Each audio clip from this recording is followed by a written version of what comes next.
10 के दमदार ट्रेड्स में आपका स्वागत है। हमारे साथ शो में रहेंगे रचना वैद्य और सचिन, जो पिछले शो से बने हुए हैं। उसके अलावा जेएम फाइनेंशियल से सोनी पटनायक और शेर खान से जतिन गेड़िया आज अपने ट्रेड आइडियाज़ बताएंगे। बिग मार्केट फोर्सेस में आज हमारे साथ दो मेहमान जुड़ेंगे। वेलेंटिस एडवाइजर्स के founder and MD Jyotivardhan Jaipuria से बाजार पर खास चर्चा होगी। साथ ही एक टेक्नो फंडा अप्रोच के लिए जेएम फाइनेंशियल के फंड मैनेजर आशीष चतुर मोहता वो भी जुड़ेंगे कुछ ही देर में। लेकिन इससे पहले एक बार जरा मार्केट पर नज़र डालते हैं। काफ़ी वॉलेटिलिटी मार्केट में। निफ्टी ने शुरू में खुलते ही ऑल टाइम हाई लगाया, वहाँ से थोड़ा सा स्लिप हुआ, इनफैक्ट काफ़ी स्लिप हुआ वहाँ से। बैंक निफ्टी में भी इंट्राडे हाई से काफ़ी स्लिप, और मिड कैप इंडेक्स भी अपने हाईएस्ट लेवल से अब थोड़ा नीचे आता हुआ। एडवांस डिक्लाइन अभी भी हालांकि एडवांसेस के फेवर में 2:1। आज जो स्टॉक्स अच्छा कर रहे हैं उनमें सबसे ऊपर पावर ग्रिड और अल्ट्राटेक सीमेंट। निफ्टी में दोनों स्टॉक करीब 3.5% ऊपर, और outside the index Ramco cement, Crompton, Tata communication, महानगर गैस, संवर्धन मदरसन, ये कुछ स्टॉक्स हैं। पीएसयू बैंक जैसे कि कैनरा और बैंक ऑफ बड़ौदा जहाँ पर अच्छे मूव्स आ रहे हैं। लेकिन लोअर साइड पर एम्फेसिस जहाँ पर बड़ी ब्लॉक डील हुई 4% स्टॉक नीचे, वेदांता 3% नीचे। और आज आईटी स्टॉक्स में अच्छी खासी प्रॉफिट बुकिंग है। Tech Mahindra, Oracle, HCL tech, Infosys, tech Mahindra, LTI Mindtree, ये कुछ स्टॉक्स जहाँ पर इस समय प्रॉफिट बुकिंग। वीरो जी हम तो ये बाजार की छोटी सी समरी थी। चार मेहमान हमारे साथ आपकी स्क्रीन पे आएंगे जो इस कार्यक्रम में हमारे साथ मौजूद रहेंगे, और almost are trades Sachin ji, रचना वैद्य जी और फ्रेश पर्सपेक्टिव लेके सोनी पटनायक जी और जतिन गेड़िया इस वक्त इस कार्यक्रम में जुड़ चुके हैं। आप सभी को नमस्कार एक बार फिर से, सभी का कार्यक्रम में स्वागत है। Jatin, good morning. जतिन, क्या दो ट्रेड्स पिक कर रहे हैं इस वक्त क्या आप? हालांकि मैं सिर्फ आपसे एक एज पर व्यू लेवल्स ले रहा हूँ। ट्रेड्स हम अपने सभी व्यूअर्स से कहेंगे कि एक इवेंट है, और थोड़ा सा उसको देखने के बाद बाजार जो चलने के बाद हल्का सा बैकफुट पे आया है, वो सिर्फ इस वक्त पोर्टफोलियो एलोकेशन की खबर का इंतजार कर रहा है, किसको कौन सा मंत्रालय आवंटित हुआ है। लेवल्स को डिस्कस कर लेते हैं। सचिन बताइए, माफ कीजिएगा जतिन, ट्रेड्स क्या रहेंगे आपके? Good morning everybody. तो हम लॉन्ग साइड की तरफ दो ट्रेड्स देना चाहेंगे। जो पहला ट्रेड होगा वो सन टीवी में होगा। तो सन टीवी में हमने देखा है कि एक शार्प रन अप के बाद 2 दिनों का कूल ऑफ हुआ है। कूल ऑफ के कारण वो अपने सपोर्ट्स पे आ गया है। 40 आवर के एवरेज के सपोर्ट पे आके फिर से एक थोड़ा पॉजिटिव मोमेंटम दिखा रहा है। तो हमें लगता है कि अप ट्रेंड जो है वो रिज्यूम हो सकता है। करंट लेवल से सपोर्ट पे आया है तो रिस्क रिवॉर्ड फेवरेबल है। 710 के स्टॉप लॉस के साथ बाय किया जा सकता है। टारगेट रहेंगे 760 और 777 के। जो हमारा सेकंड पिक होगा वो क्रॉम्पटन में होगा। क्रॉम्पटन में भी एक सिमिलर स्ट्रक्चर है। ट्रेंड बहुत ही पॉजिटिव है। अब higher top higher bottom formation का इंटैक्ट है। एक शार्प रन अप के बाद 2 दिनों का कंसोलिडेशन हुआ था। वो कंसोलिडेशन ऊपर की तरफ ब्रेकआउट हो रहा है। तो क्रॉम्पटन में लॉन्ग साइड की तरफ का ट्रेड लेना चाहेंगे। स्टॉप लॉस रहेगा 400 का। टारगेट रहेंगे 428 और 435 के। ओके, क्रॉम्पटन 408 पे ही आपका पिक है। सोनी जी, गुड मॉर्निंग, कार्यक्रम में स्वागत है आपका। बताइए आप मैम क्या पिक कर रही हैं आज? जी गुड मॉर्निंग वीरेंद्र जी, अनु जी, सारे दर्शकों को। पहला पिक रहेगा यहाँ पे सिंजन फ्यूचर्स पे। सिंजन में आज हमने एक फ्रेश ऑप्शन चेन ब्रेकआउट देखा है 700 के ऊपर। सो करंट लेवल पे बाय कर सकते हैं सिंजन। 695 फ्यूचर्स में स्टॉप लॉस मेंटेन कर सकते हैं। टारगेट रहेगा 730 का यहाँ पे। ऑल्टरनेटिवली 720 कॉल ऑप्शन भी आप बाय कर सकते हैं। करंट प्राइस 15 रुपए पे आप बाय कर सकते हैं। 9 रुपए का स्टॉप लॉस लगा के, एंड टारगेट यहाँ पे 22 और 27 का यहाँ पे आपका स्टॉप टारगेट बनेगा। दूसरा पिक रहेगा यहाँ पे इंडिगो में। इंडिगो में भी हमने देखा है कि काफी अच्छे से एक 4300 से कंटिन्यूअस लेवल से यहाँ पे हम देख सकते हैं कि वो एक अपमूव दिखा रहा है, और यहाँ पे एक पॉजिटिव आउटलुक टुवर्ड्स 4550 4600 इंडिगो में बन रहा है। सो करंट लेवल पे फ्यूचर्स पे आप बाय कर सकते हैं इंडिगो। स्टॉप लॉस लगाए 4390 फ्यूचर्स में, और टारगेट यहाँ पे बनेगा 4550 का पहला टारगेट। उसके ऊपर सस्टेन करते ही 4620 के लेवल्स को भी टेस्ट कर सकता है। सिंजीन और इंडिगो में तेजी के ट्रेड सोनी दे रही हैं। इस बीच सचिन और रचना के भी ट्रेड्स अब ले लेते हैं। सचिन बताइए, इस घंटे क्या सलाह होगी, क्या ट्रेड आपने पिक किया है? Good morning Rashida ji. Clearly I think जिस तरीके से मार्केट में एक स्ट्रेंथ नजर आ रही है with in the cement pack, तो मुझे लग रहा है अल्ट्राटेक के बाद जो स्टॉक मेरे रेडार पे आया है वो है दालमिया भारत का। जिस तरीके से ओवरऑल स्ट्रक्चर है, मुझे लग रहा है एक अच्छी रिकवरी ट्रेजेक्टरी पे है। काउंटर अपने 200 डे एक्सपोनेंशियल मूविंग एवरेज के काफी दूर रहा है, बट एक फॉलिंग वेज फॉर्मेशन का ब्रेकआउट है, तो मुझे लग रहा है स्ट्रक्चरली एक काफी बड़ा बदलाव होना चाहिए इस पर्टिकुलर काउंटर में। सो पोजिशनली लगभग अराउंड 2040 तक के लक्ष्य होंगे, तो यहाँ पर अक्यूमुलेट करना है इसे 1785 के स्टॉप लॉस के साथ। तो खरीदारी करनी है फ्रेश दालमिया भारत के फ्यूचर में। एंड जो सेकंड स्टॉक होगा वो मुझे लग रहा है फार्मा में काफी बड़ी ब्रेकआउट हुई है, एंड वहां पर सुबह भी हमने सिप्ला का स्ट्रक्चर डिस्कस किया था, उसके जो इंट्राडे टारगेट थे वो तो हासिल हो चुके हैं, बट पोजिशनली मुझे लग रहा है एक क्लासिक फ्लैग पैटर्न ब्रेकआउट है, डेली चार्ट पे एग्जिबिट हुआ है, जिसके प्रोबेबल टारगेट्स ही लगभग अराउंड 1590 के आसपास प्लेस्ड है। तो मुझे लग रहा है अगर डिक्लाइंस मिलते हैं तो अभी भी यहाँ पर खरीदारी करनी चाहिए। स्टॉप लॉस पोजिशनल के लिहाज से भी सेम ही होगा, 1508 के आसपास आपको लगाना है on a closing basis, and अभी भी कन्विक्शन बरकरार है 1590 के लक्ष्य के लिए। तो सिप्ला में एक अपॉर्चुनिटी 1590 के टारगेट के लिए, और डालमिया भारत में भी एक अपॉर्चुनिटी आपको तेजी की तरफ ही बनती दिखाई दे रही है। रचना जी बताइए, आपके समय के ट्रेड्स क्या रहेंगे? जी मेरे हिसाब से सीमेंट एक ही सेक्टर है जहां पे अपसाइड दिख रही है, बाकी पूरा market is coming down very badly, तो we'll stay on the short side. Birlasoft की अगर बात करें तो यहाँ पे 666 पे है प्राइस, और ये कोलैप्स होके 655 की तरफ जा रहा है। 670 पे एसएल लगा के अगर इसको शॉर्ट करा जाए तो 655 एंड 650 के टारगेट्स यहाँ पे रह सकते हैं।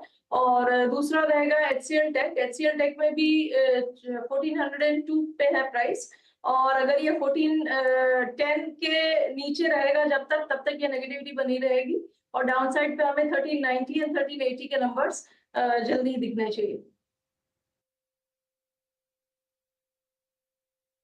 यहाँ पे ट्रेड्स पूरे हो चुके हैं, और मतलब ऑलमोस्ट 8 ट्रेड्स हमने एक्सप्लेन कर दिए हैं। प्लीज़ थोड़ा लाइट रहिएगा, बाजार इवेंट का इंतज़ार कर रहा है, और इट्स 23270 एज ऑफ नाउ। मैं सिर्फ यहाँ पे स्टॉक्स का उल्लेख करूँगा, और क्योंकि आज का सबसे सुपर हिट ट्रेड अब तक का रहा है अल्ट्राटेक सीमेंट। आपकी स्क्रीन पे अल्ट्राटेक सीमेंट अब आएगा, इट्स नाउ 10,826। आज ब्रेकफास्ट में क्या किया था सचिन जी आपने? कोई खास व्यंजन था क्या? इनफैक्ट ब्रेकफास्ट किया नहीं है, तो काफी ज्यादा भूख लगी है। एंड जिस तरीके से मार्केट का इक्वेशन बन रहा था ओपनिंग के बाद, क्लियरली यहाँ पर फार्मा एंड सीमेंट में एक अच्छी तेजी नजर आ रही थी, तो मुझे लग रहा है ये particular pocket of strength continued रहना चाहिए। इनफैक्ट 385 के आसपास कॉल ऑप्शन पहुंच चुका है, एंड फ्यूचर्स में भी 10,840 के आसपास का स्विंग बना है, बट फिर भी कहीं पर भी यहाँ पर एग्जॉस्शन नहीं आया है, तो मुझे लग रहा है ये पर्टिकुलर रैली कंटिन्यूटी रहनी चाहिए। एंड 10,940 का मुझे लग रहा है वो टारगेट यहाँ पर इंटैक्ट है, तो बने रहने की ही अभी सलाह हो। बने रहने की सलाह यहाँ पर, और इनफैक्ट पूरा सीमेंट यूनिवर्स अल्ट्राटेक सीमेंट के साथ डालमिया भारत पर अब एक पर्सपेक्टिव दिया जा रहा है। फिर आप देखिए Ramco cement, India cement, Shri cement, ACC, Grasim भी इस समय, इनफैक्ट ग्रासिम में एक अच्छा खासा मोमेंटम बनता दिखाई दे रहा है पिछले 5-10 मिनटों में। ये पूरी यूनिवर्स है जहाँ पर अच्छी खासी तेजी बनती दिखाई दे रही है। जतन, कोई फॉलो थ्रू ग्रासिम में आ सकता है क्या आज? अब इस समय देखिए ये स्टॉक भी करीब 2% ऊपर। देखिए ग्रासिम में अभी मेरे को लगता है कि जो 4 दिनों की रैली हुई है, लेकिन इसमें कभी भी अपसाइड डेफिनेटली पॉसिबल है। हमें लगता है कि 2491 से लेकर 2500 तक का अपसाइड पॉसिबल है। Most of the cement stocks are doing well today, तो हमें लगता है कि इसमें भी पॉजिटिव मोमेंटम डेफिनेटली कंटिन्यू रहना चाहिए।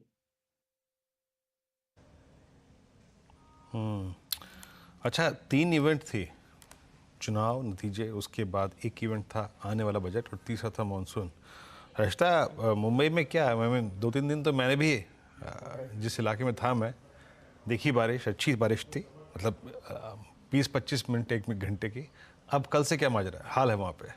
अब काफ़ी अच्छी बारिश इनफैक्ट कल पिछले 2 दिनों शाम को हुई है वीरू। आज सुबह में भी जब हम आ रहे थे दफ्तर तब बारिश हो रही थी। बीच में थोड़ा सा ब्रेक है, लेकिन जैसे आईएमडी की तरफ से भी अपडेट आ रहा था कि मॉनसून 2 दिन पहले पहुंच गया है। अब बस जो उमस है वो कम हो और हम प्लेजेंट वेदर्स की तरफ बढ़े। मुंबई में हर कोई दरअसल मॉनसून को लेकर काफ़ी ज़्यादा खुश आश्वस्त है। तो आप देख रहे हैं पूरी सड़कें, सब कुछ वातावरण एकदम साफ खुशहाल होता हुआ दिखाई दे रहा है। दफ्तर में आने के साथ ही मेरे को किसी ने गुड मॉर्निंग नहीं बोला, उन्होंने बोला हैप्पी मॉनसून। तो आज वैसे ही ग्रीट किया जा रहा है सबको। हाँ, एक बात है हर्षदा, ह्यूमिडिटी चरम पे थी वहाँ पे, वाकई आई मीन ह्यूमिडिटी काफ़ी थी। इस बीच चलिए अभी काम करते हैं, थोड़ा सा विषय को बदलते हैं और अब ट्रेड्स पूरे हो गए। अब थोड़ा सा लॉन्गर टर्म पर्सपेक्टिव से बात करते हैं। ज्योति वर्धन जयपुरिया साहब हमारे साथ जुड़ चुके हैं, founder and MD Vintage Advisors के। ज्योति सर नमस्कार, कार्यक्रम में स्वागत है आपका। बीता हफ्ता क्या रहा sir? I mean exit poll ने आपकी जो अपेक्षाएं थी वो चरम पे कर दी, नंबर्स उससे काफ़ी, अगर आप देखें, बड़े डिफरेंसेस थे। पर हमें ये ध्यान देना पड़ेगा कि ये शायद तीसरा कार्यकाल था इस सरकार का। उस हिसाब से नंबर्स ने बाजार ने नंबर्स को पचाया सर, और कल शपथ ग्रहण भी हो गया। बाजार ने मैसेज भी काफ़ी स्ट्रॉन्ग दिया। आपकी रीडिंग क्या कहती है? अब यहाँ से बाजार किस चीज़ पर फोकस करेगा? इवेंट्स टू वॉच, आपका व्यू इस वक्त क्या है इस वक्त?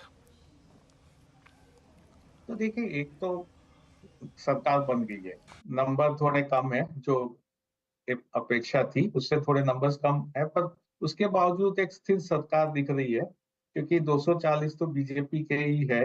और अपने पिछले देखे 1990-51 से तो जो सरकार बनी है, सब कोएलिशन गवर्नमेंट एक तरह से लास्ट की है, यानी एक कोर रहता है जो काफी मजबूत रहता है। और यहाँ तो बीजेपी करीब 85% सीट है जो अपने को मेजोरिटी से चाहिए, तो एक तरह से सरकार स्थिर रहेगी।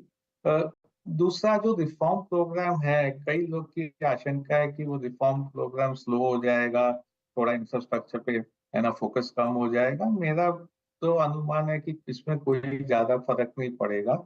जो उनके ना रिफॉर्म प्रोसेस है वो आएंगे और वो आते रहेंगे। आज ना 18ला काय देऊ, लवकर बोल।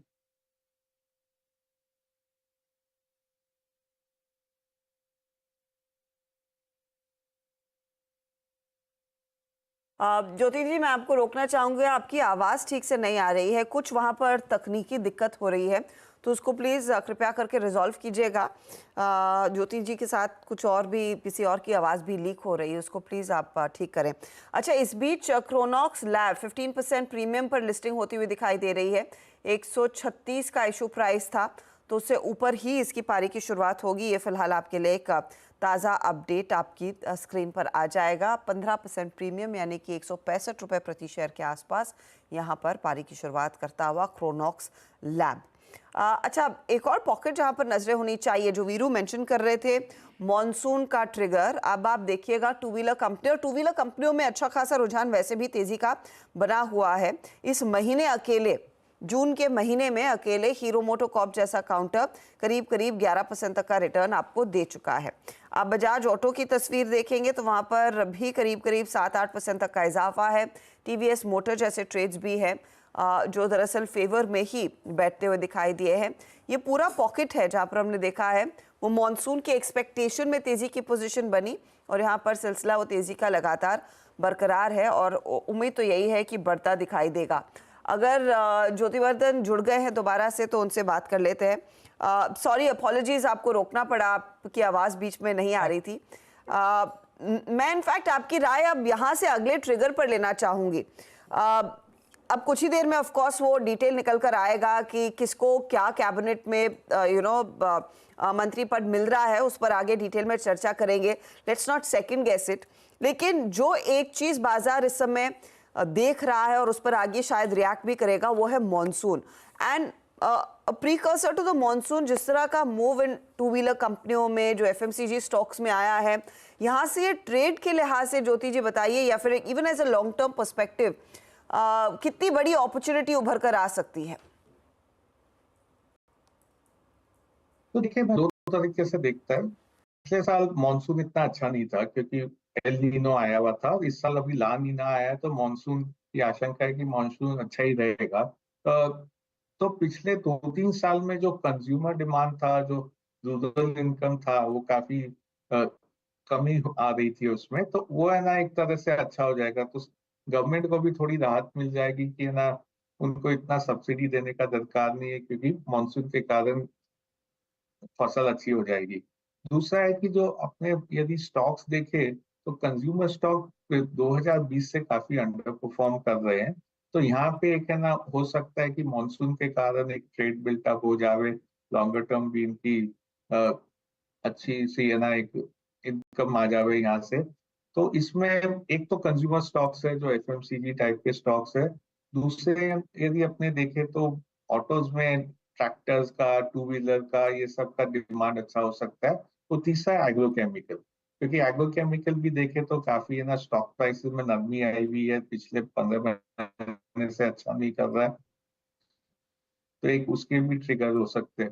तो ये तीन सेक्टर को ध्यान रखना चाहिए। तीन सेक्टर में मॉनसून के कारण थोड़ी बढ़त आ सकती है। ज्योति जी, आपने एक चीज कहा कि अच्छा मॉनसून सरकार के लिए भी थोड़ी सी रिलीफ का कि कम सब्सिडी देनी पड़ेगी, लेकिन ये क्या मार्केट में एक बड़ा डर फैक्टर इन हो चुका है कि ये वाले टर्म में अगले 5 साल ज्यादा पॉपुलिस्ट मेजर्स देखने को मिलेंगे, सब्सिडी के प्रति ज्यादा खर्च होता हुआ दिखाई दे सकता है?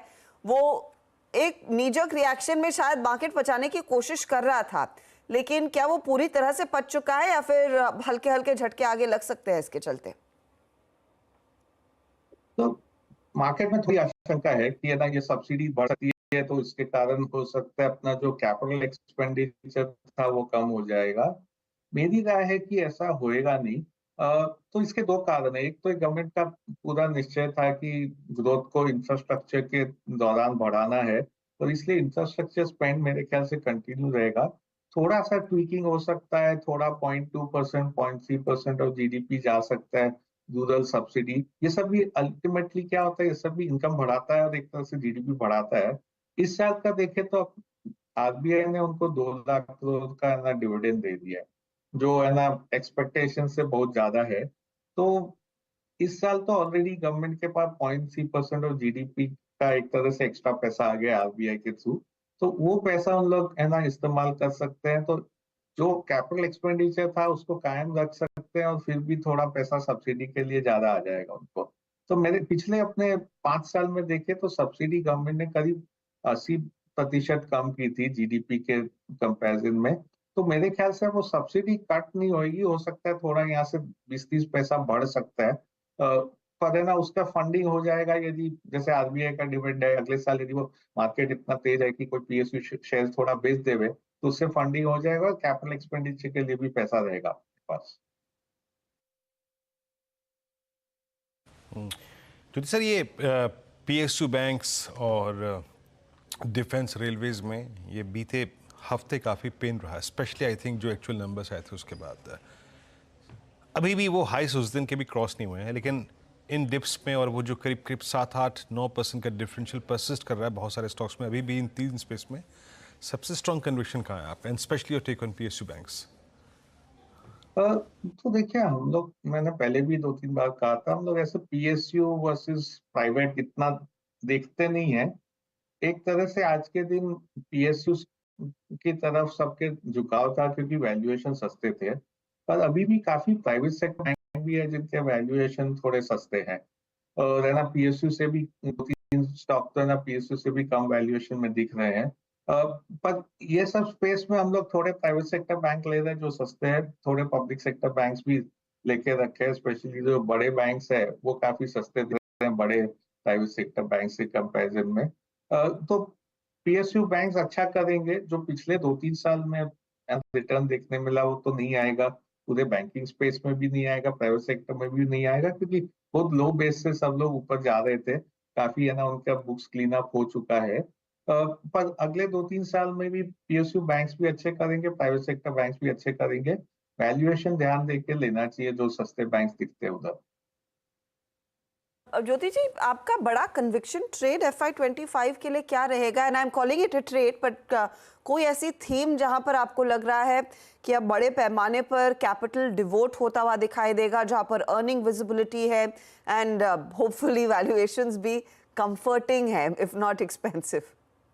हाँ, तो वैल्यूएशन तो देखिए एकदम सस्ता तो बहुत कम सेक्टर में देखने मिल रहा है, पर फार्मास्यूटिकल एक सेक्टर है जहाँ पे वैल्यूएशन रीजनेबल है।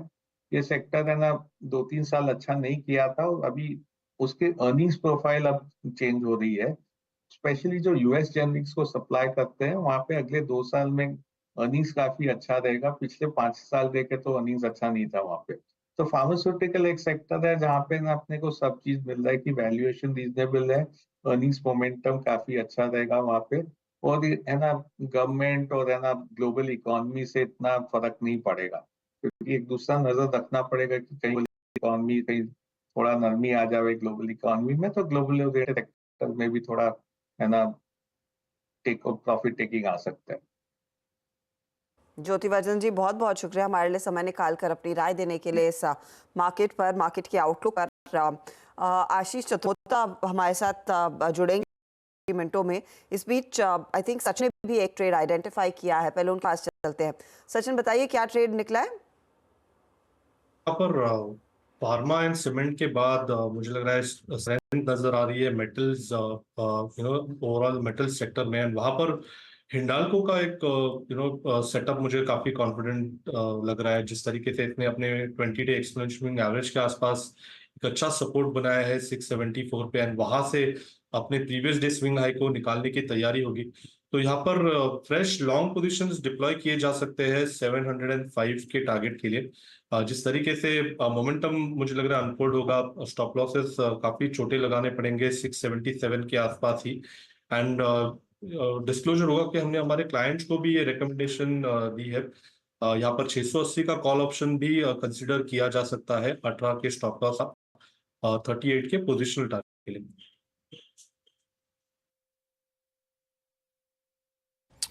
ओके, चलिए इस बीच अब एक काम करते हैं।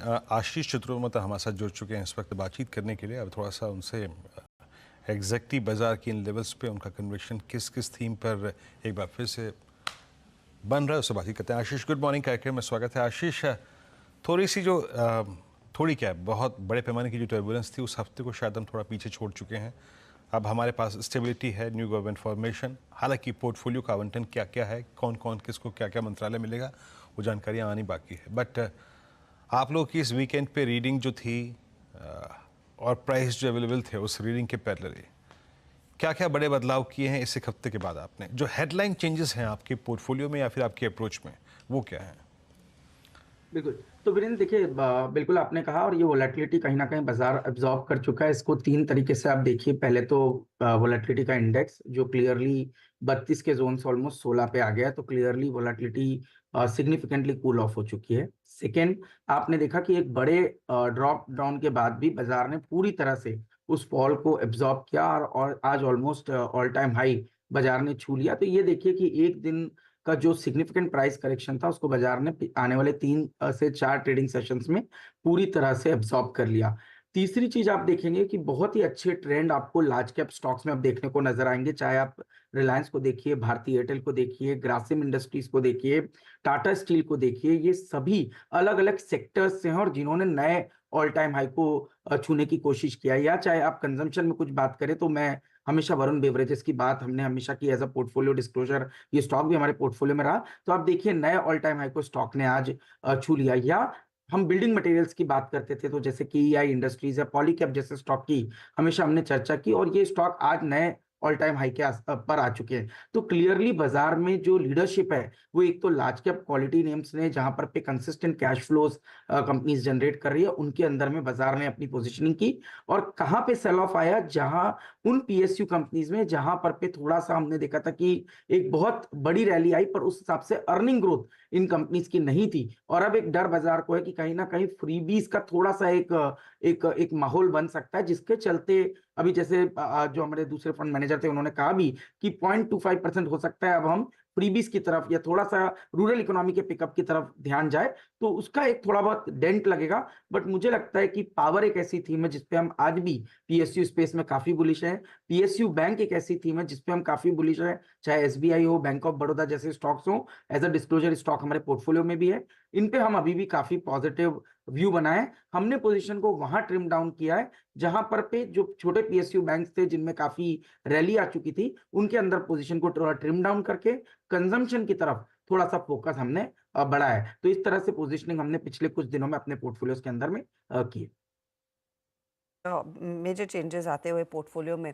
अच्छा, आपने बिल्डिंग मटेरियल्स की बात की थी, क्या आपके रेडार पर फिर सीमेंट नहीं है इस समय? मैं इसीलिए मेंशन कर रही हूँ क्योंकि ग्रासिम अभी अभी हमने मेंशन किया और तब 1.5% ऊपर था, अब 3.5% तक के गेन्स आ रहे हैं।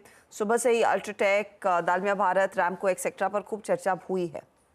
बिल्कुल है अर्शदा, और जैसे आपने बात की तो ग्रासिम हमें भी काफ़ी पसंद है, और इनफैक्ट अल्ट्राटेक सीमेंट तो हम पिछले करीब 1 साल के ऊपर हमारी होल्डिंग हो गई है, और ये स्टॉक बहुत ही बढ़िया परफॉर्मर भी रहा है। एज अ डिस्क्लोजर ये स्टॉक हमारे पोर्टफोलियो में है। और साथ ही साथ इस पूरे बिल्डिंग मटेरियल स्पेस के अंदर में हम वायर्स एंड केबल्स को भी नहीं भूलेंगे, जो हमें लगता है कि बहुत ही बढ़िया कर रहे हैं, जहां पर पे 16-17% की टॉप लाइन ग्रोथ हमें देखने को मिल रही है। और आप देख रहे हैं कुछ कमोडिटी के प्राइसेस भी करेक्ट हुए, तो इसकी भी एक टेलविंड इस सेक्टर को मिलेगी। तो चाहे केईआई इंडस्ट्रीज, अपार इंडस्ट्रीज या पॉलीकैप को आप देखेंगे तो ये हमारे होल्डिंग में भी है, और हमें लगता है कि ये स्टॉक एक बहुत बढ़िया कंपाउंडिंग स्टोरीज के तौर पर हमें नजर भी आते हैं। बहरहाल इस बीच सचिन जी के जो टारगेट्स थे अल्ट्राटेक सीमेंट पे वो सारे के सारे पूरे हो चुके हैं। इवन दैट आई थिंक 10,600 की जो कॉल ऑप्शन थी उसके टारगेट 440 पे हिट हो चुके हैं। पहले 340 रखा गया था, उसके बाद 440 का जो टारगेट है वो ऑलमोस्ट हिट कर चुका है। सचिन जी, बहुत बेहतरीन रही आज की आपकी पारी, और ट्रेड्स आपके जितने भी पिक किए गए काफ़ी शानदार रहे। अच्छा आशीष, अभी इस खेमे पे तो बात हो गई, कंस्ट्रक्शन, बिल्डिंग मटेरियल, और एक दो पॉकेट्स और आई है। आई मीन जिस प्रकार की लीडरशिप एमएनएम ने ली, एमएनएम मात्र मेरे ख्याल से 6, 7, 8 महीने के अंतराल में दुगना हो गया स्टॉक। ये ऑटोज में स्ट्रेंथ है, कोई एमएनएम जैसी स्टोरी और जो पूरे ऑटो में इस वक्त आपको अच्छी लग रही हो, जो शायद इसी प्रकार के रिटर्न्स दे पाए, not exactly as aggressive as I think MNM but equal to that, वो क्या होगा? नहीं तो बिल्कुल देखिए वीरेंद्र, हम काफी पॉजिटिव रहे इस पूरे स्पेस में। चाहे मारुति की हम बात करें, चाहे टीवीएस मोटर, जो कि हमारा कंसिस्टेंटली हमारे पोर्टफोलियो में इसने जगह बनाई और बहुत ही बढ़िया रिटर्न इस स्टॉक ने भी बना के दी। और मुझे लगता है कि अभी यही ट्रेंड आप Maruti, TVS motor, Bajaj auto जैसे स्टॉक में देखेंगे। बजाज ऑटो खास तौर पर रूरल इकोनॉमी को प्ले करने के लिए मुझे लगता है कि बहुत ही बढ़िया प्ले बजाज ऑटो हो सकता है। तो हमें लगता है कि ये स्टॉक भी बहुत लंबे समय के कंसोलिडेशन के बाद एक अप ट्रेंड इसमें पकड़ा है। तो मैं मानता हूं कि यहाँ पर भी एक सस्टेन्ड रैली आपको देखने को नजर आएगी। तो पूरा जो ऑटो बास्केट है, इसको भी हम एक रूरल इकोनॉमी के पिकअप के लिए प्ले कर सकते हैं, जहां पर पहला इंटरेस्ट तो टू व्हीलर स्पेस में रहेगा, जहां बजाज ऑटो और टीवीएस मोटर रहेंगे। और थोड़ा हमें लगता है कि अगर सिर्फ थोड़ा फोर व्हीलर स्पेस में हम जाए तो हमें लगता है मारुति हमारी टॉप पिक आज भी हम मेंटेन करते हैं। एक टॉपिक बनी रहेगी, ऑटो कंपनी आप अच्छे खासे एक्शन में बनती हुई दिखाई दे रही है। अच्छा, आपसे इजाज़त लेंगे आशीष, बहुत बहुत शुक्रिया हमारे लिए समय निकालने